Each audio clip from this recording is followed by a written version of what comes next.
Emergindo da escuridão estão os dedos espectrais do desconhecido, do curioso e do estranho.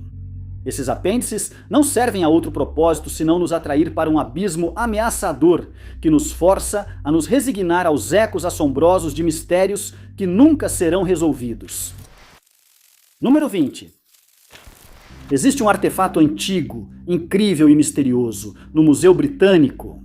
Esse artefato agora é a chave para uma nova tecnologia sensível que pode ajudar a diagnosticar doenças humanas e detectar riscos biológicos em pontos de controle.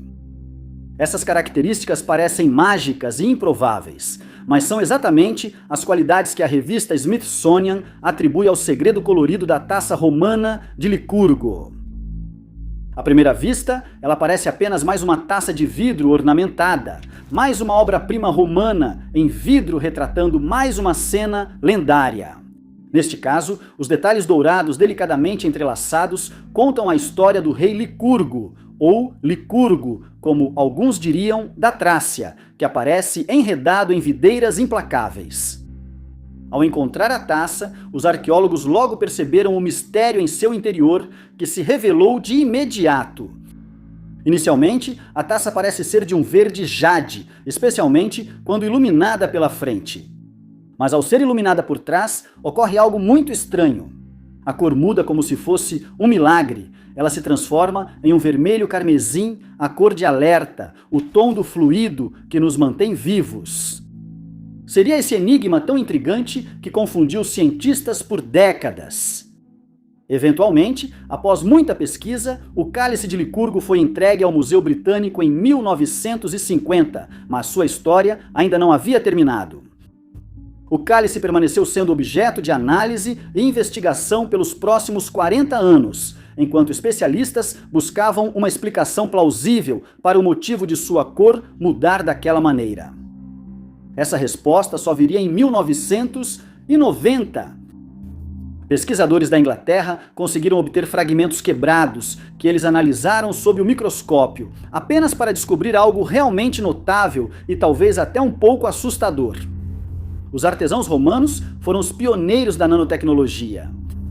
Acontece que os fabricantes deste cálice impregnaram o vidro com pequenas lascas de prata e ouro moídas até 50 nanômetros de diâmetro. Isso é menos de 1/1000 do tamanho de um grão de sal. A mistura era precisa e intencional, sugerindo que os romanos sabiam exatamente o que estavam fazendo.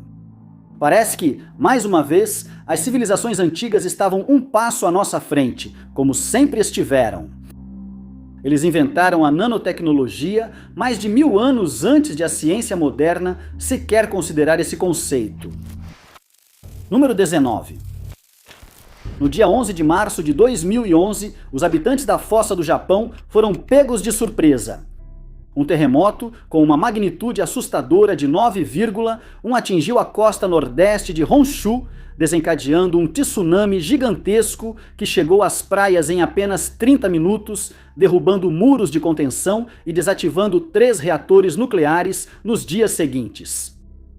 Esse evento ficou conhecido como o Terremoto e Tsunami de Tohoku, de 2011.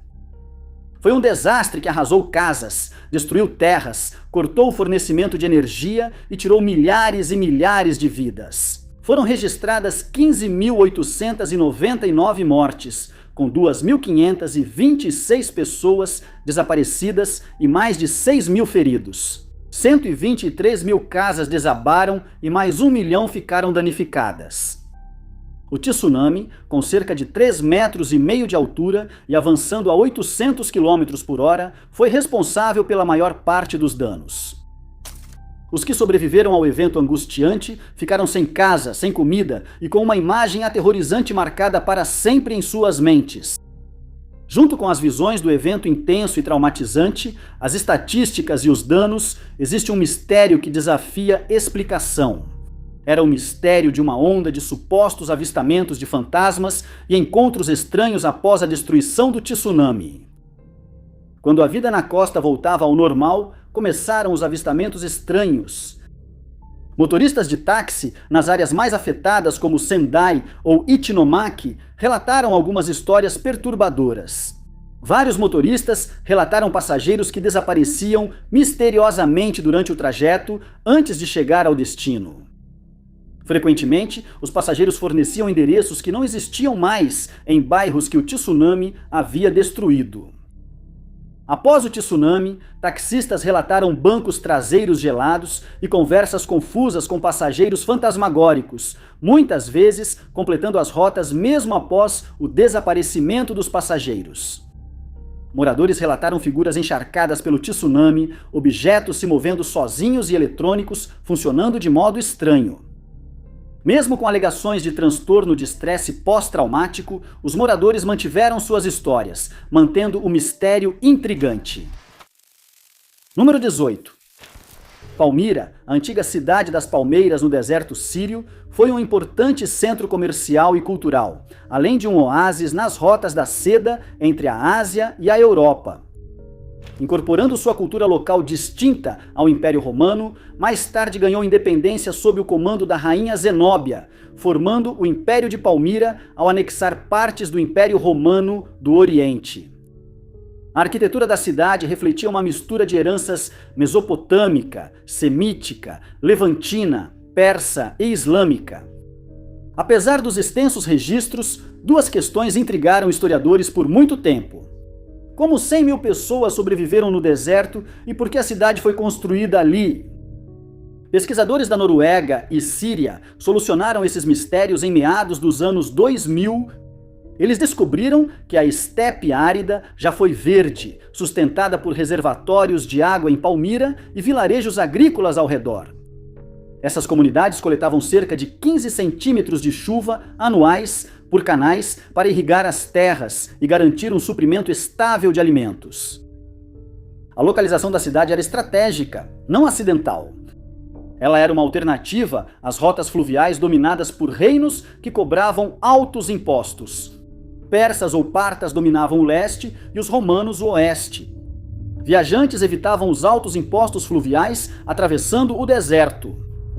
Percebendo essa tendência, estrategistas fizeram de Palmira um centro comercial isento de impostos e ponto de descanso, impulsionando sua prosperidade antiga. A solução para esses mistérios faz de Palmira, entre aspas, um pedaço transparente da história. Número 17. Eventos misteriosos não se restringem a igrejas, céus ou sombras dos bairros. Podem ocorrer em qualquer lugar e serem presenciados por qualquer pessoa. Um centro espacial seria o último lugar esperado para um acontecimento inexplicável.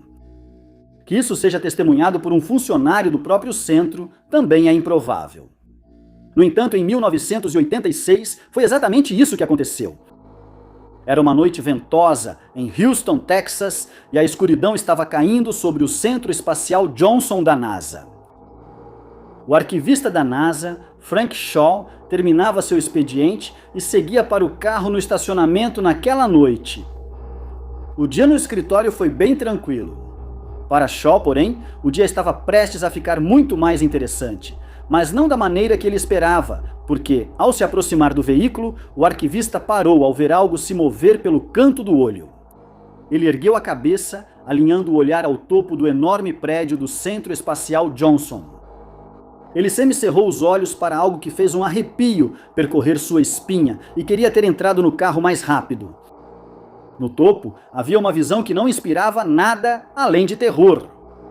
Era uma criatura nunca antes vista, grande e preta como a noite. Tinha enormes asas de morcego, parecendo uma gárgula. Paralisado pelo pânico, Shaw só conseguiu encarar a criatura. Parecia que todos os pesadelos haviam se materializado diante de seus olhos, e o medo que os acompanhava percorria todo o seu corpo. A criatura percebeu Shaw e fixou seus olhos penetrantes nos dele. O arquivista disse depois que a gárgula parecia se divertir com o pânico que causou. A criatura abriu as asas, emitiu um som crepitante e voou para a noite. Levaram vários minutos até o homem se acalmar e conseguir se mover. Ele entrou no carro tremendo e iniciou a volta para casa. Em casa, a família aguardava sua chegada. Ele se atrasou mais que o habitual, causando preocupação. Ao chegar em casa, eles logo perceberam que algo estava errado. Shaw estava pálido e sem fôlego, e logo começou a contar a história mais insana que eles já tinham ouvido. A família não acreditou e achou que ele interpretou mal o que viu. Eles decidiram que ele não contaria a ninguém o que viu, e Shaw manteve o segredo tentando esquecer aquela noite. Atormentado por esse ser monstruoso, ele confidenciou a um amigo que também era seu supervisor. Esperando ser demitido ali mesmo, Shaw ficou agradavelmente surpreso com a resposta. O supervisor disse que você não foi o primeiro a ver o Gárgula. Supostamente, um arquivo já havia sido aberto após um avistamento anterior e mortes inexplicáveis de 2 guardas no centro espacial. Shaw sentiu alívio, mas saber que não estava louco e não imaginou o ser trouxe novas dúvidas e riscos maiores. O que ele e outras testemunhas viam em Houston? Número 16. Nos livros não canônicos de 1º e 2º livros dos Macabeus, aprendemos sobre a revolta dos Macabeus, um evento significativo detalhado no contexto bíblico sobre a antiga Jerusalém durante o período helenístico. Em 1 Macabeus, capítulo 1, versículo 33, encontramos a passagem: Então eles fortificaram a cidade de Davi com um grande muro forte e torres fortes, e ela se tornou sua cidadela. Historiadores que analisaram os vários aspectos dos eventos bíblicos passaram a acreditar que a passagem se referia à construção e estabelecimento da Acra. Seria essa criação um símbolo da opressão estrangeira que se tornou o ponto focal do conflito durante a revolta, onde uma insurreição judaica se levantou contra o domínio seleucida e a influência helenística. A revolta foi liderada por Judas Macabeu e seus irmãos, que desejavam recuperar a liberdade religiosa. A presença da Acra era um lembrete da dominação estrangeira e da perseguição religiosa, sendo sua destruição um momento crucial na restauração da autonomia judaica. A Acra, que significa fortaleza, foi fundada pelo governante grego Antíoco Epifânio, líder do Império Seleucida, antes de ser capturada por Judas e posteriormente destruída. Esse evento e vitória são o foco do festival judaico chamado Chanukah, comemorando a rededicação do Segundo Templo. Historiadores e intérpretes, como ocorre com outras cidades citadas na Bíblia, acreditavam que a Acra existiu e estava em ruínas em local desconhecido, provavelmente soterrado. Com a localização exata da Acra sendo tema de debate entre estudiosos e arqueólogos, começou a busca pela lendária fortaleza, e várias escavações foram realizadas em Jerusalém, na esperança de que surgissem algumas evidências. Há muito tempo se acredita que esse vestígio esquecido da história ficava no sudeste da cidade, próximo ao Monte do Templo. Fragmentos de muros de fortificação, cerâmicas e outros artefatos sugeriam isso, mas escavação após escavação não revelou ruínas que confirmassem. O mistério da localização da Acra atormentaria os historiadores por mais de um século, com cada expedição fracassada, diminuindo as esperanças de um dia encontrá-la, e os forçando a considerar-se. As duas fontes que falam sobre a Acra, 1º e 2º Macabeus, e os escritos de Joséfo Flávio sugeriam a localização correta da fortaleza, indicando que ela ficava dentro dos limites da cidade de Davi. Acontece que eles não estavam corretos. Inesperadamente, depois de perderem toda a esperança de encontrar a Acra, os arqueólogos israelenses finalmente fizeram uma descoberta em novembro de 2015. A Autoridade de Antiguidades de Israel, em Jerusalém, vem escavando o estacionamento Givat desde 2005. Ao longo dos anos, surgiram cada vez mais pistas, mostrando um quadro bem diferente de onde a fortaleza foi estabelecida. Uma década após o início das escavações, em 2015, a Acra foi descoberta, situada fora das muralhas da cidade, em uma colina, um local estratégico que permite que ela tenha vista para o vale povoado abaixo. Sua localização permitiria controlar todo o tráfego para o templo no Monte do Templo. As ruínas haviam sido cobertas com argamassa repetidas vezes ao longo dos anos e só voltariam a emergir após 10 anos de cuidadoso raspagem, limpeza e remoção das camadas acumuladas ao longo de gerações que repousavam sobre elas. Sob o acúmulo de vestígios de gerações passadas, estavam os vestígios da torre fortificada, uma parede imponente e um íngreme talude defensivo. Confirmando sua descoberta, os arqueólogos acabariam encontrando moedas, jarros de vinho, peças de armamento e as mesmas pedras de balista e pontas de flecha que foram lançadas todos aqueles anos atrás pelos asmoneus em seu esforço para conquistar a Acra. Número 15. Rumores de milagres frequentemente deixam muitos se perguntando se são realmente um evento sagrado, uma farsa ou uma manifestação de histeria coletiva. Sobre as visões de Virgem Maria e sua suposta mensagem divina, que às vezes surgem nas notícias, sempre nos perguntamos o mesmo. Foi o que aconteceu em outro caso milagroso que começou em 12 de janeiro de 1973. Irmã Agnes Katsuko Sasagawa, uma freira japonesa que era surda, foi a primeira a experimentar visões estranhas de natureza inexplicável. Naquele dia, ela viu um raio de luz brilhante emanando do tabernáculo, uma caixa ornamentada e trancada que simbolizava a presença de Deus entre as pessoas. Foi misterioso e certamente deixou a irmã Agnes em choque. Com o tempo, a lembrança disso foi desaparecendo da mente dela. Mas 2 dias depois, a luz misteriosa reapareceu, sinalizando o início de uma série de fenômenos bizarros que ela ainda iria vivenciar. Em 28 de junho, a freira sofreu o surgimento repentino de supostos estigmas, feridas que aparecem aleatoriamente na pele e frequentemente correspondem à crucificação. A ferida surgiu na mão esquerda dele em forma de cruz. A mão da irmã Agnes ficou manchada de vermelho e pulsando de dor. Depois disso, uma escultura de Maria Próxima começou a brilhar. Dias se passaram sem incidentes até julho, quando a entidade finalmente falou com ela. Enquanto rezava na capela, uma estátua da Virgem Maria abençoada, esculpida em um único bloco de madeira da árvore Katsuya, tornou-se o receptáculo de uma mensagem. Uma voz emanou dela, uma que a irmã Agnes conseguiu ouvir milagrosamente. A voz afirmou que sua surdez logo seria curada.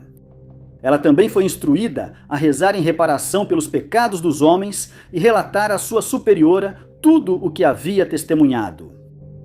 No mesmo dia, outras irmãs da igreja perceberam um líquido vermelho escorrendo da mão da estátua.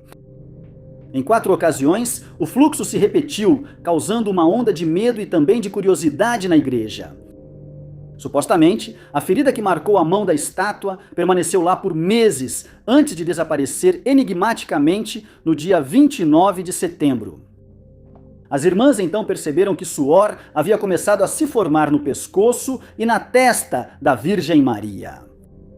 Alguns dias depois disso, irmã Agnes receberia uma segunda mensagem. Desta vez, a voz explicou que uma ira que crescia no Senhor sugeria que um grande castigo seria infligido a toda a humanidade.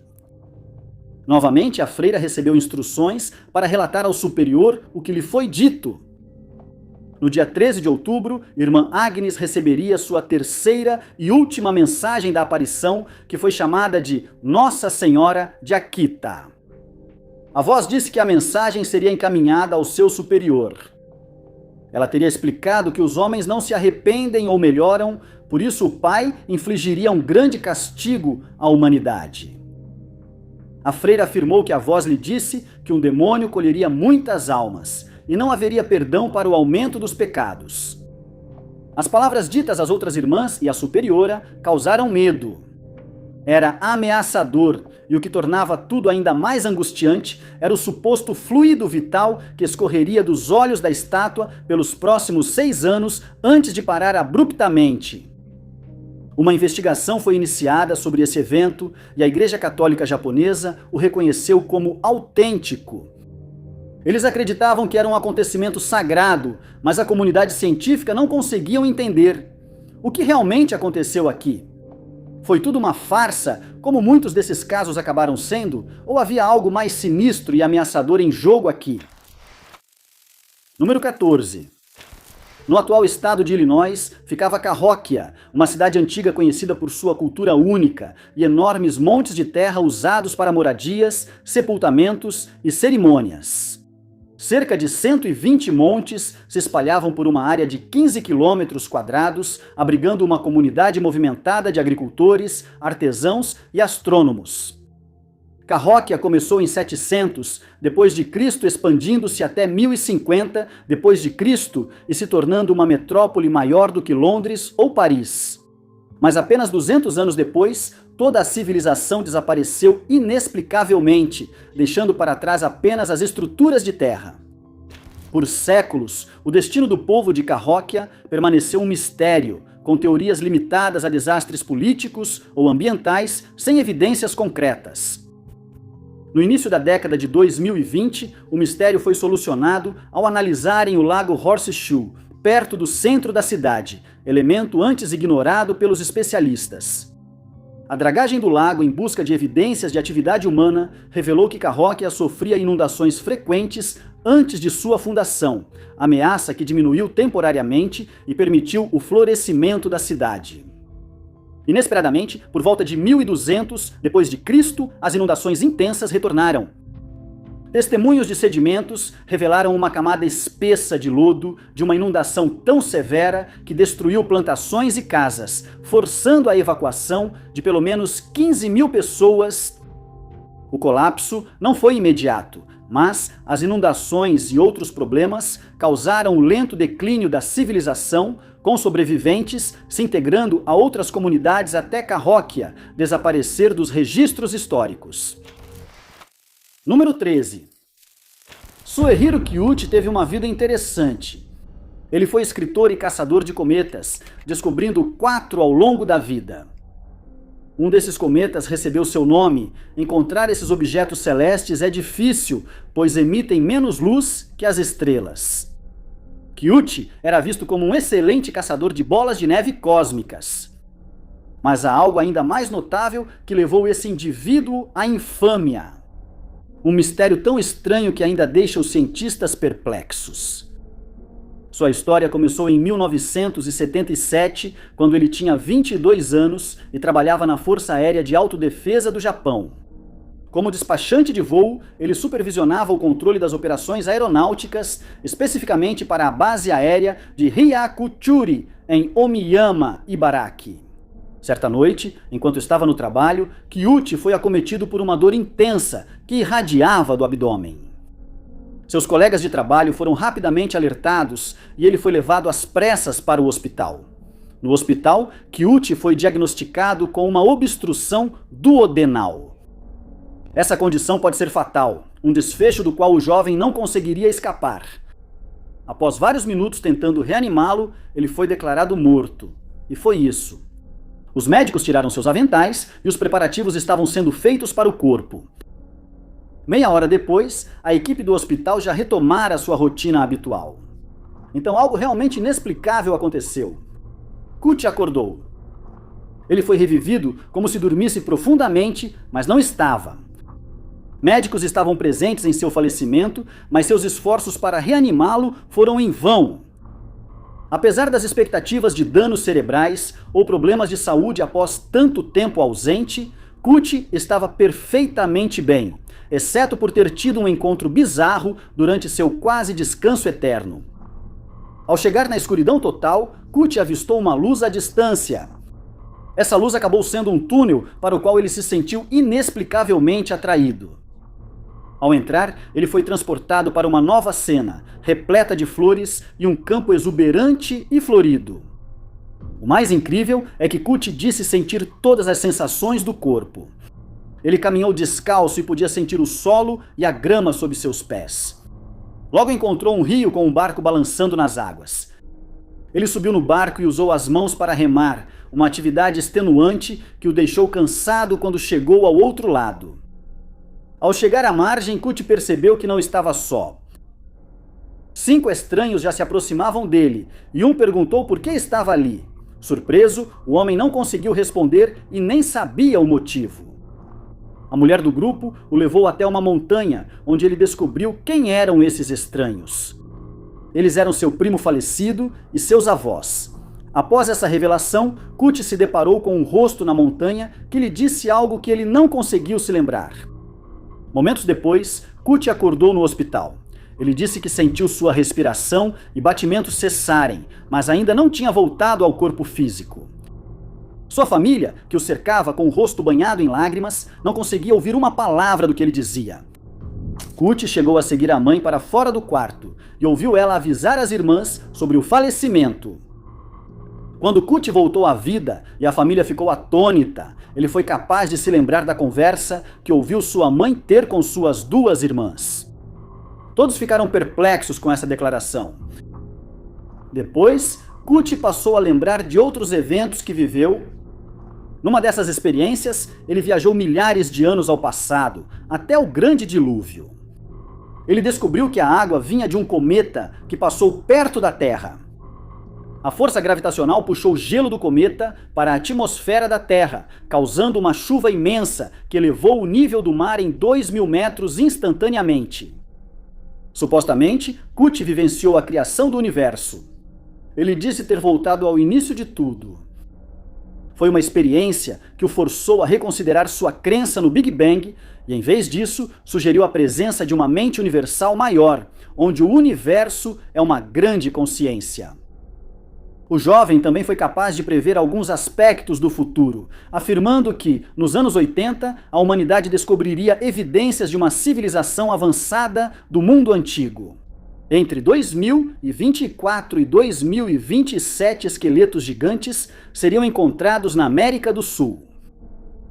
Todos esses eventos ocorreram em um intervalo de 30 a 40 minutos, deixando Kut e o mundo com muitas perguntas sem resposta. Médicos e cientistas ficaram perplexos com seu retorno à vida e as histórias estranhas que trouxe. Número 12. Aninhada nas altas montanhas Atlas do Marrocos está a vila de Uram, uma mistura de beleza natural e uma rica história repleta de herança cultural. As montanhas pitorescas e serenas também podem ser hostis e perigosas, mas é exatamente esse ambiente que tem sido o lar dos berberes por séculos. E Djendjerin, como eles chamam, um termo que significa montanhas de montanhas. Um nome apropriado para a imponente formação natural que se estende por milhares de quilômetros, culminando na barreira impenetrável como se vê hoje. Mas não foram as montanhas que agitaram a comunidade arqueológica por mais de 130 anos. É o conjunto de rochas sem origem que formou justamente o monte sobre o qual a vila de Aroé foi construída. A 13.000 pés acima do mar, a cidade fica no topo de um enorme monte, à beira de despenhadeiros íngremes, desafiando o destino sobre uma grande falha tectônica. Por décadas, especialistas se admiraram com um monte de pedras, intrigados sobre como ele se formou ali. Apenas teorias eram apresentadas no lugar de respostas, como a ideia de que o movimento de uma geleira teria depositado as pedras ali. Em 2014, porém, um grupo de cientistas finalmente descobriu a resposta, atribuindo o acúmulo à atividade sísmica que ocorreu há cerca de 4.500 anos. Por meio de técnicas de datação e análise, essa teoria foi comprovada como parcialmente correta. Um glaciar pode ter estado presente, erodindo a face do penhasco e tornando-o vulnerável ao colapso. 7.000 anos depois, agora instável e suscetível ao colapso, pesquisadores descobriram que um terremoto sacudiu as montanhas, desencadeando uma enorme avalanche de rochas. Destroços desceram até a base da montanha e se acumularam, formando um monte próprio. A grande falha tectônica próxima trouxe mais evidências que apoiam essa ideia. O geomorfólogo Philip Hughes e seus colegas uniram esforços para resolver o antigo mistério. Ao analisar a idade das rochas, descobriram o isótopo berílio-10, formado quando raios cósmicos atingem o quartzo na superfície. Os níveis desse isótopo indicam quando as rochas foram expostas ao ar livre, revelando quando o depósito se formou. Determinar a idade delas permitiu rastrear registros e identificar desastres naturais, levando à descoberta do terremoto ocorrido há 4.500 anos. A avalanche destrutiva e o monte de pedras, que já não era mais misterioso, ofereceram o local perfeito para a construção de uma vila. Mas além desse elemento que antes era enigmático, existe ainda mais mistério em Ararat, com várias doenças misteriosas sendo documentadas entre aqueles que visitaram o local. Alguns até dizem que a Terra é amaldiçoada. Número 11. O que realmente caiu em Virgínia, Brasil? Essa é a pergunta que virou assunto na cidade em 1996, durante o incidente de Virgínia, o próprio Roswell do Brasil, que deixou a comunidade preocupada e em busca de respostas que nunca encontrariam. A cidade, em Minas Gerais, no sudeste do Brasil, tinha 100 mil habitantes e uma parte significativa deles começou a fazer afirmações bizarras, o que levou a uma ampla cobertura da mídia e a uma investigação minuciosa. Tudo começou em 13 de janeiro de 1996, quando Carlos de Souza estava indo para Minas Gerais, vindo de São Paulo. Ele planejava passar o dia com amigos, voando em alguns aviões. Porém, durante a viagem, Carlos testemunhou um evento inexplicável. Ele viu um objeto estranho em forma de charuto vindo em sua direção. Ele não soube identificar, mas a traseira estava bastante danificada.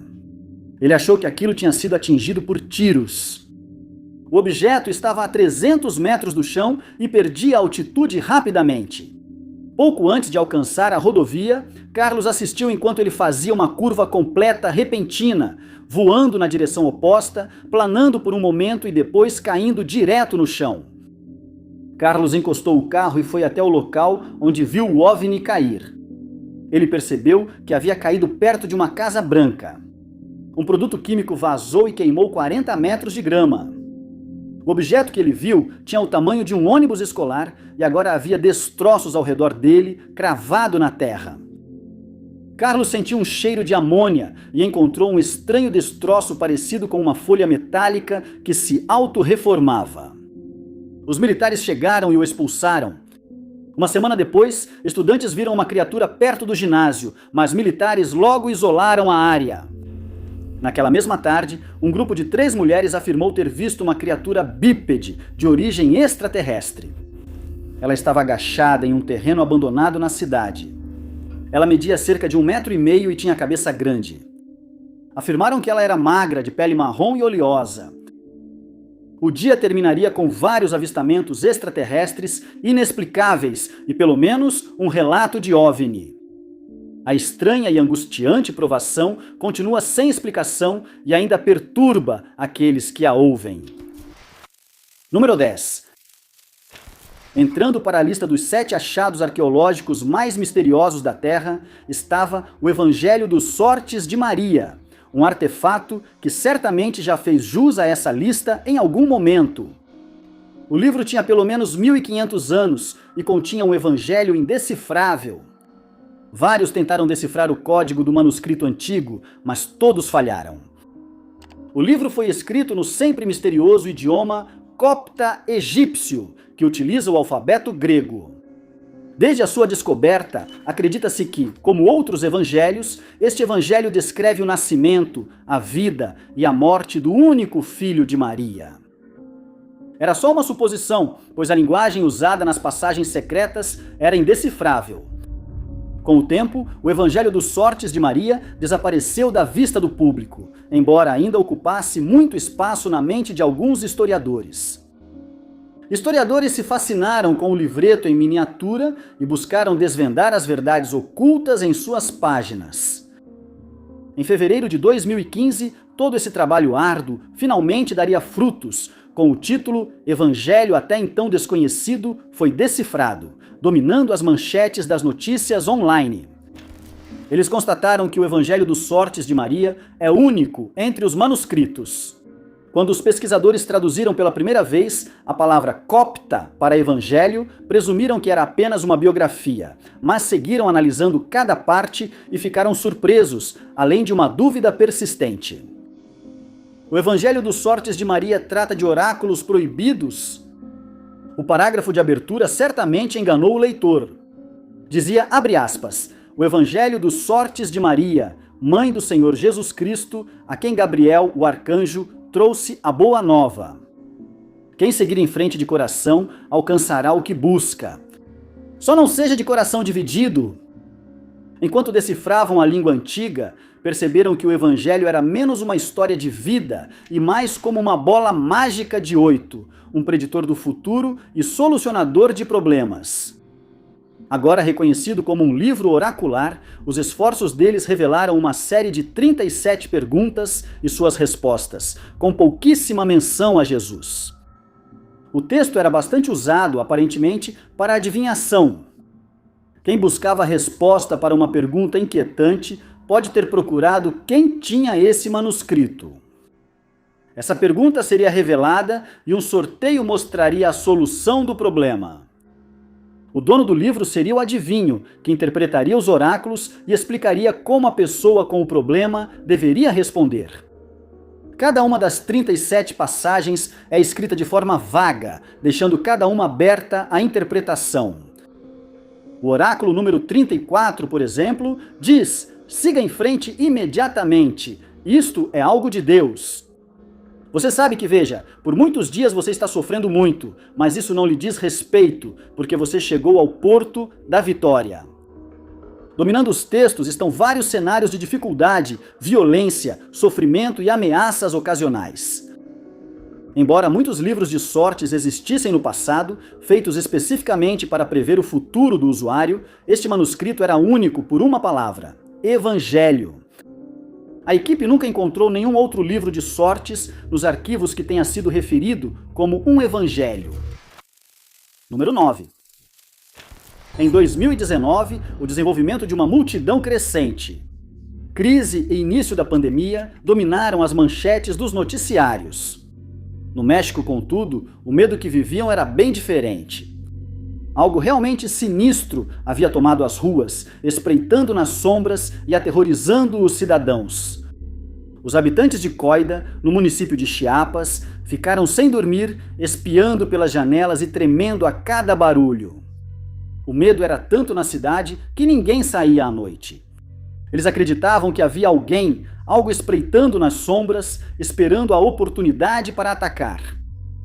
O que tornava essa situação misteriosa ainda mais assustadora era que se acreditava que o perseguidor não era humano, mas sim algo de origem sobrenatural. Relatos independentes inundaram a delegacia, forçando os policiais a emitir alertas públicos e causando pânico entre os moradores. As descrições da criatura afirmavam que ela tinha cerca de 2 metros de altura, exalava um odor desagradável, era imune a balas e conseguia saltar quase 3 metros de altura. Relatos descreviam um lobisomem em Coida. À noite, os moradores podiam ouvir seu uivo, e alguns até chegaram a ficar cara a cara com ele, ficando pálidos de medo. Moradores avistaram a criatura sombria, andando nos telhados e casas próximas. Eles assistiam assustados das janelas, parcialmente escondidos, torcendo para não serem vistos pela criatura. Apareceram também evidências físicas da criatura. Elas tinham a forma de pegadas alongadas e marcas de garras inexplicáveis que se aprofundavam na terra dura. A crença de que um lobisomem estava vagando pelas ruas era tão real que, na calada da noite, disparos de armas de fogo ecoavam. Moradores corajosos enfrentavam a criatura, aumentando o pânico na comunidade. Um pastor da igreja local orientou as pessoas a colocarem velas do lado de fora de suas casas, acreditando que isso traria paz e afastaria a entidade misteriosa. A polícia investigou relatos crescentes de lobisomem na região de Água Ré, em Coida, encontrando pegadas com passadas de 3 metros maiores que as humanas. Reconhecendo o perigo, a polícia investigou ativamente. Em abril de 2020, 3 policiais, em Barril Nuevo, responderam a uivos e avistamentos de lobisomem. Eles viram uma criatura pular uma cerca de 2 metros e andar pelos telhados, confirmando os relatos dos moradores. A falta de gravações e imagens do lobisomem de Coto, porém, gerou ceticismo. Sem uma foto como prova física, a existência dos lobisomens permaneceu um mistério. Logo surgiram explicações locais, variando de onças e jaguatiricas a morcegos e corujas, com alguns sugerindo que as testemunhas estavam apenas confusas na escuridão. O lobisomem de Chiapas estava condenado a ser um mistério duradouro. Seria histeria coletiva, um animal local, ou seria algo mais sinistro, uma criatura do folclore e do medo? Número 8. O fascínio por grandes macacos reclusos, como o pé grande e o yeti, pode ter raízes na história. Antes da chegada do Homo sapiens à Ásia, existia o maior primata conhecido, o Gigantopithecus. Esses macacos extintos, que mediam entre 1,80 e 3 metros de altura e pesavam de 200 a 500 quilos, vagavam pelo sul da China durante o período Pleistoceno, podendo ter se estendido até o Vietnã e a Tailândia. Eles podem ter coexistido com o Homo erectus há até 100 mil anos, embora isso não esteja confirmado devido aos restos esqueléticos ambíguos. O mistério de sua extinção, que não foi causada pela caça humana, foi finalmente resolvido em 2024. Pesquisadores determinaram que a incapacidade da espécie de se adaptar levou ao seu desaparecimento há cerca de 100 mil anos. A análise do clima antigo e de fósseis revelou que o Gigantopithecus era grande demais e especializado demais em sua alimentação para sobreviver às mudanças climáticas. Isso ocorreu entre 700 mil e 600 mil anos atrás, quando a região secou e as florestas deram lugar a campos de gramíneas com arbustos. As frutas que eram sua dieta preferida ficaram escassas. O desgaste nos dentes deles mostra que recorreram a cascas menos nutritivas e galhos secos por desespero. Diferente dos primatas menores, que se adaptaram nas copas das árvores buscando alimento, o tamanho e o ritmo lento do Gigantopithecus impediram sua adaptação, levando à extinção. Número 7. Paul Harley era um homem de família. Ele tinha uma esposa, 3 filhos e netos. Em 2014, ele trabalhava como soldador de trilhos de rede, sustentando sua família. Nos anos anteriores, o então homem de 53 anos havia desaparecido em várias ocasiões. Diziam que ele tinha problemas de saúde mental e andava aleatoriamente, mas sempre era rapidamente encontrado e apoiado por sua família, que o amava e cuidava dele. Porém, em um domingo, a vida da família Harley mudaria para sempre. Era 28 de setembro de 2014, quando Paul saiu de sua casa na Avenida Whiteford, em Dumbarton. Desta vez, algo era diferente. Desta vez, o homem optou por não levar celular, cartões ou chaves, diferente de antes. Ao perceberem que ele não voltaria, a família comunicou o desaparecimento de Paul à polícia. Investigações foram feitas, mas o homem desaparecido era adulto e saiu por vontade própria. Não havia muito que eles pudessem fazer para encontrar alguém que simplesmente não queria ser encontrado. As esperanças de encontrar Paul foram diminuindo com o passar dos meses. Ainda assim, estavam desesperados para saber o que ocorreu. Cientes de que seu pai jamais os deixaria, as crianças fizeram de tudo para desvendar o mistério. A busca deles por respostas incluiu o uso de detetives particulares, apelos públicos e até médiums. A família não acreditava em médiums, mas estava determinada a usar todos os recursos disponíveis. Alguns videntes disseram que ele se foi, enquanto outros sugeriram que estava na água. Ninguém sabia onde ele estava ou qual era seu destino. A busca foi um pesadelo para seus filhos, que ficaram de coração partido pela falta de respostas.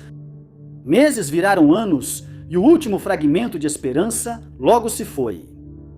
Paul Harley estava desaparecido e ele não queria ser encontrado. Anos se passaram sem novidades, avistamentos ou corpo. Então algo bizarro aconteceu. Em 2021, uma foto começou a circular, vinda de Glasgow.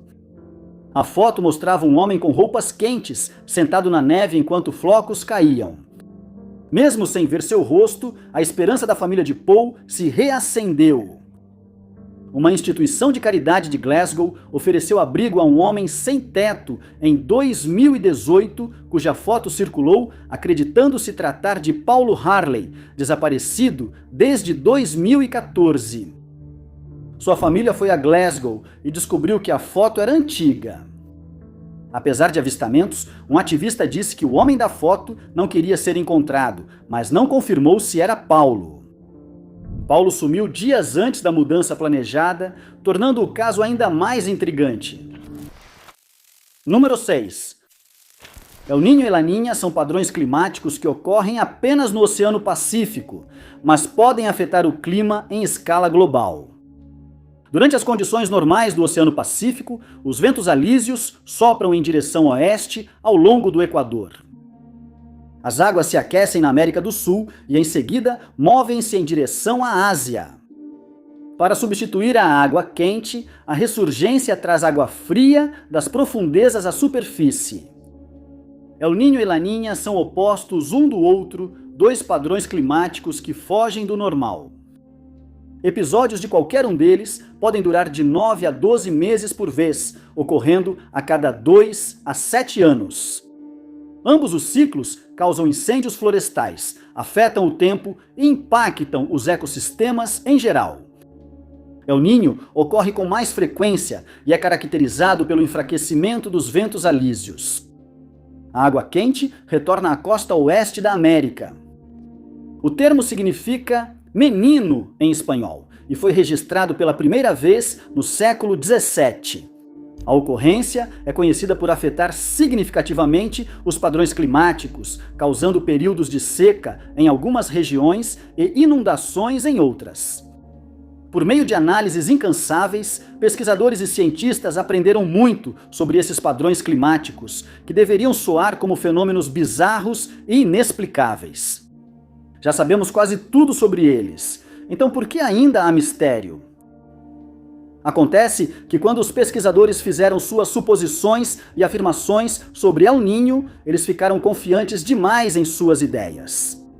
Modelos científicos que tentavam explicar as flutuações sugeriam que o balanço da Terra pelo espaço era a causa desses eventos imprevisíveis.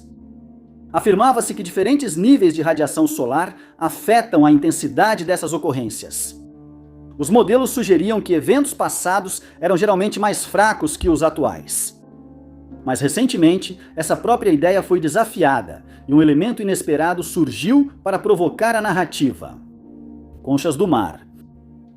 Pesquisadores acreditavam que haviam mapeado com precisão as transgressões passadas dos eventos de El Niño, mas um discreto acervo de conchas do mar sugeriu o contrário.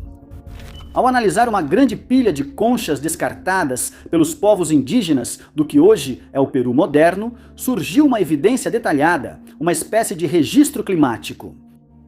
Os cientistas analisavam as proporções de oxigênio nas conchas e encontraram algo assustador.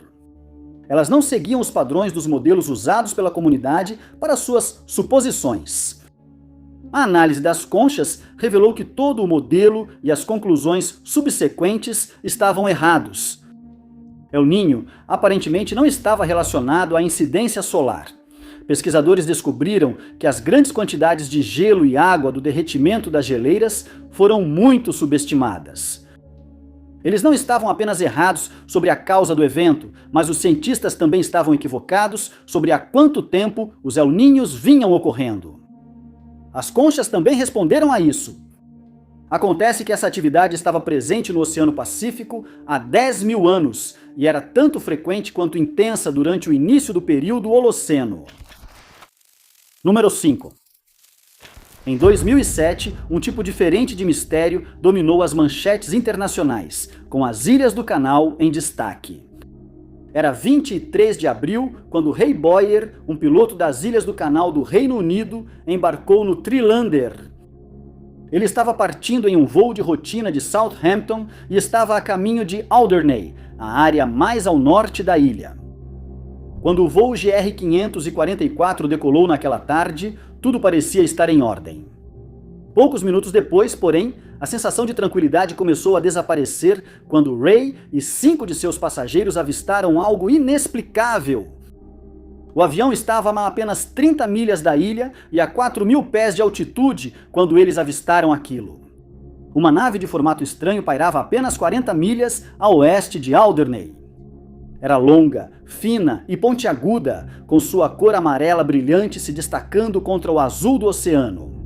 Esse veículo estranho estava parado a 2.000 pés no céu. Inicialmente, Ray achou que estava muito mais perto do seu avião, não mais do que 10 milhas. Quando ele determinou a real distância do objeto, porém, as verdadeiras proporções se manifestaram e ele era gigantesco.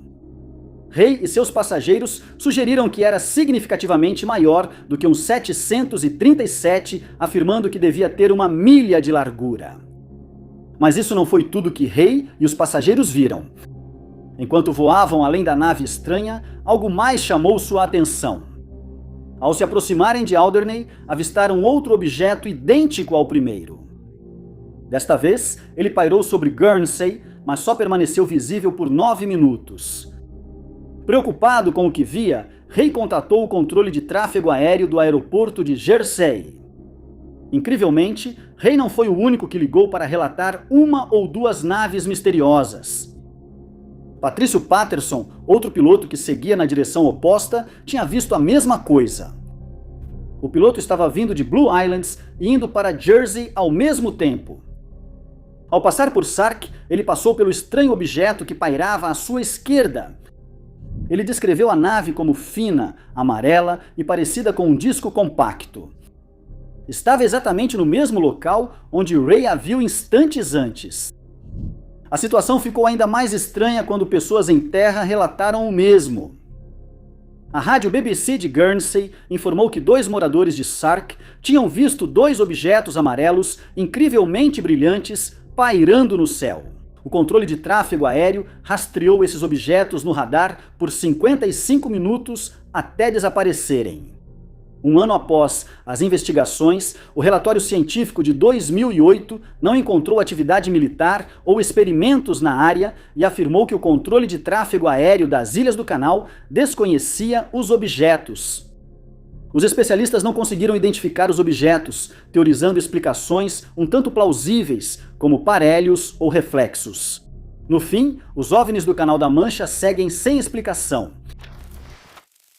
Número 4. O Planalto Tibetano, um dos lugares habitados mais altos da Terra, foi lar de civilizações antigas e desconhecidas em suas bordas orientais. O grupo neolítico prosperou nas terras altas e acidentadas até um súbito êxodo em massa por volta de 2000 a.C., que coincidiu com o misterioso desaparecimento de sua principal cultura, o milheto. Esse colapso regional intrigou os arqueólogos por milênios. Durante séculos, esses colonizadores dependeram do milheto do norte da China para se alimentar e alimentar o gado. Após 4.000 anos, a cultura desapareceu inesperadamente, levando a civilização junto com ela.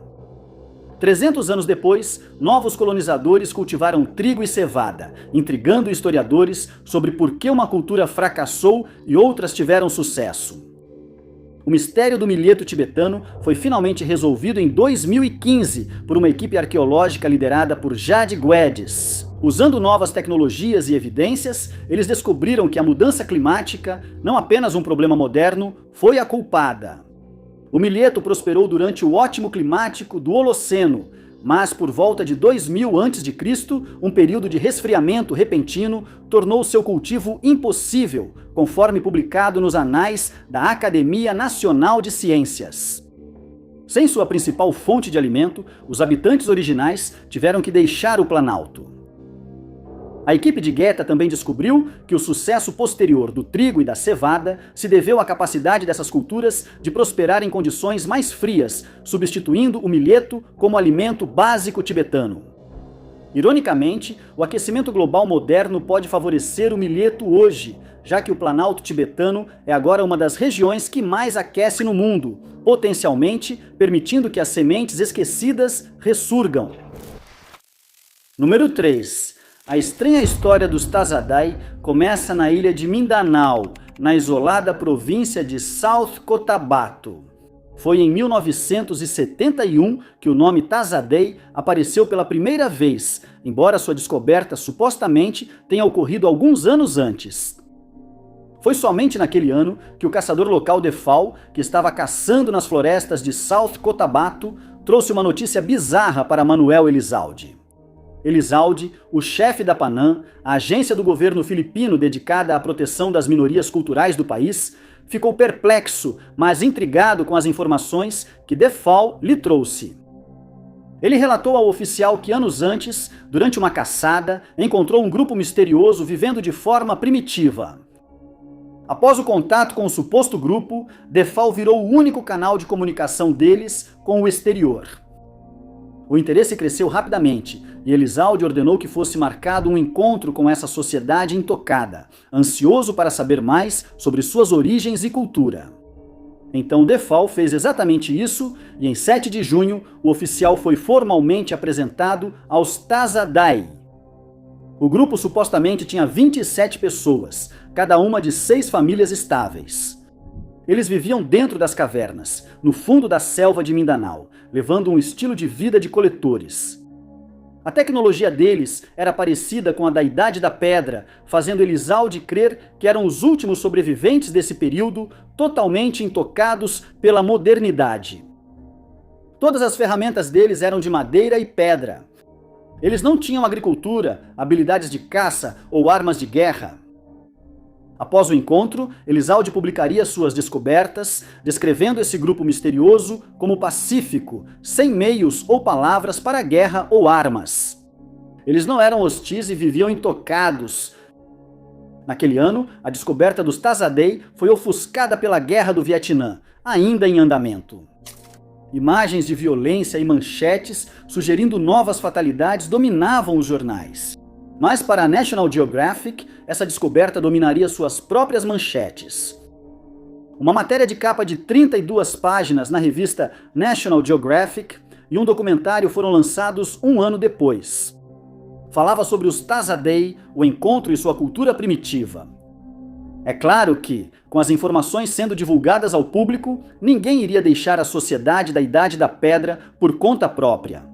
Supostamente, celebridades como Charles Lindbergh e Gina La Lollobrigida foram para as florestas esperando ver o enigmático grupo. Fotógrafos e jornalistas também dominaram as selvas, relatando, fotografando e perturbando o ambiente. Depois vieram os 11 antropólogos e nenhum ficava mais de 6 semanas. O acesso estava sendo controlado por Elizalde, que buscava proteger a descoberta enquanto ainda lucrava com ela. Então, tão abruptamente quanto apareceram, os Tazadei desapareceram. Em 1976, foi imposta uma proibição a todas as visitas ao povo da floresta. Ela foi instituída pelo presidente Marcos. Pelos próximos 10 anos, todas as atualizações sobre os Tazadai cessariam.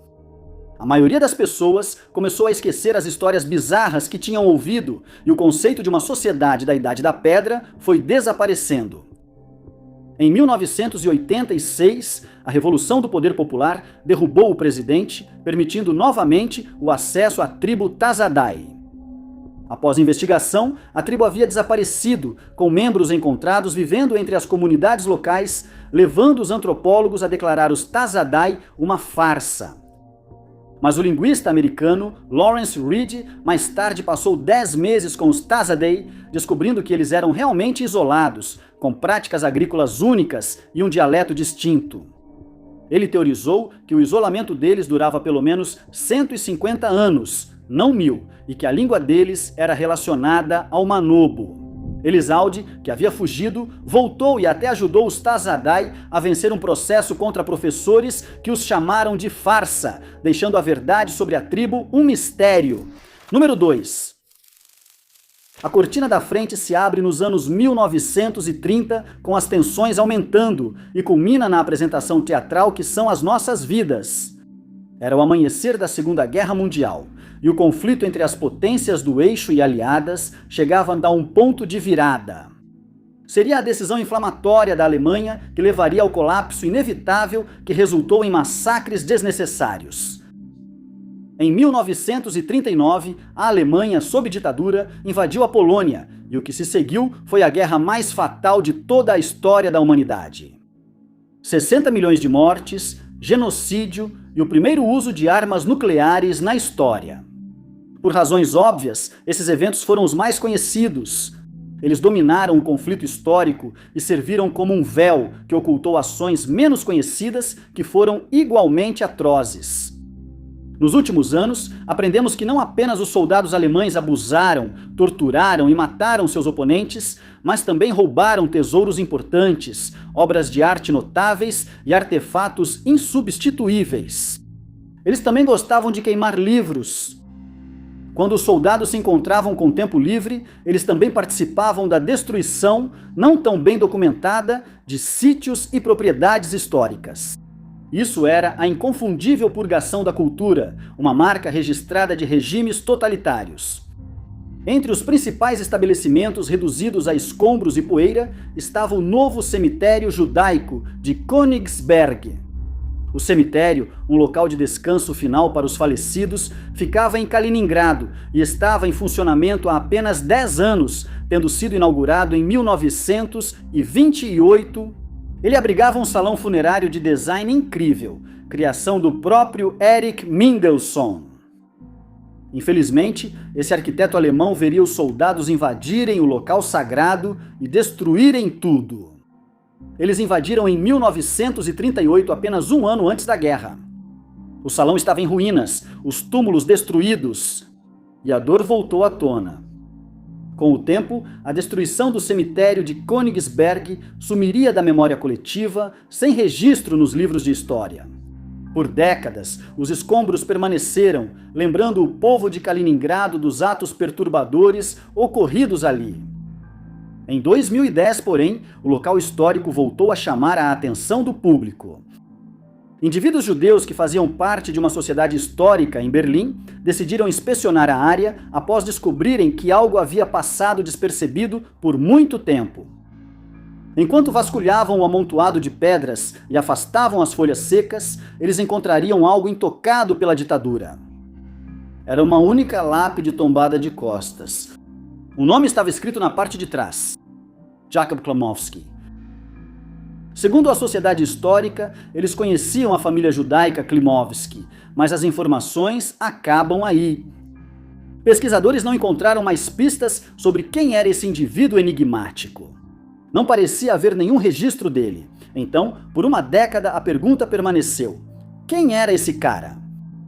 Historiadores e pesquisadores que buscam famílias de vítimas desaparecidas da guerra decidiram não desistir. Eles queriam respostas como qualquer um, mesmo que precisassem investigar por décadas. Seriam esses próprios esforços que acabariam dando resultado, ainda que só 10 anos depois. A sociedade encontrou alguns descendentes que desconheciam que seu ancestral foi uma das pessoas mais notáveis da época. Eles não sabiam que, entre as centenas enterradas no cemitério, só o túmulo dele seguia intacto. A comparação de DNA e a checagem de registros confirmaram que os pesquisadores acharam a família certa. Para ampliar a compreensão da sociedade sobre Jacó, os descendentes forneceram documentos e fotos antes dados como perdidos, que revelaram a vida daquele homem até então desconhecido. Foi no final de 2020 que todas as peças do quebra-cabeça foram encaixadas, revelando um mistério esquecido. Jacó, como se descobriu, vivia em Königsberg com sua esposa e seus 2 filhos. Ele foi veterano alemão da Segunda Guerra Mundial, o que surpreendeu a comunidade histórica. Em 1933, Jacob tinha 55 anos e precisou de uma cirurgia urgente por motivos não esclarecidos. Devido a supostas complicações, ele faleceu pouco depois e foi enterrado no novo cemitério judaico de Königsberg. Em 1939, no início da guerra, sua família emigrou. Seus netos e bisnetos se dispersariam por todo o mundo. Hoje, eles vivem em Israel, nos Estados Unidos e na Suíça, e não faziam ideia de quem eram seus avós e bisavós. Um homem, uma única lápide sobrevivente, um mistério, um veterano e um testemunho da ideia de que nem tudo está perdido. Número 1.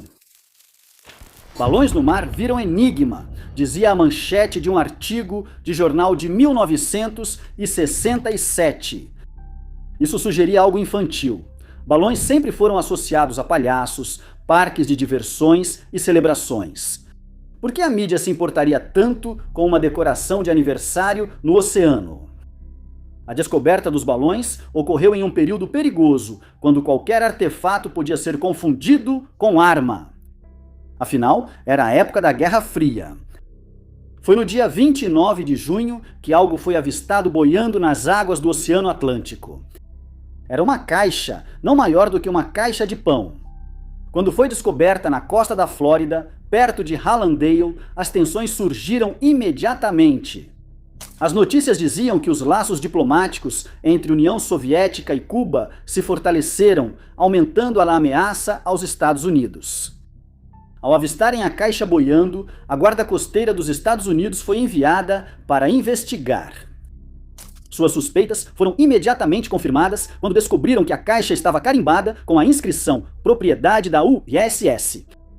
Porém, o endereço mostrava que o objeto vinha do Instituto de Recursos Minerais de Cuba. Com o máximo de cautela, a caixa foi retirada da água e novas investigações estavam em andamento no escritório.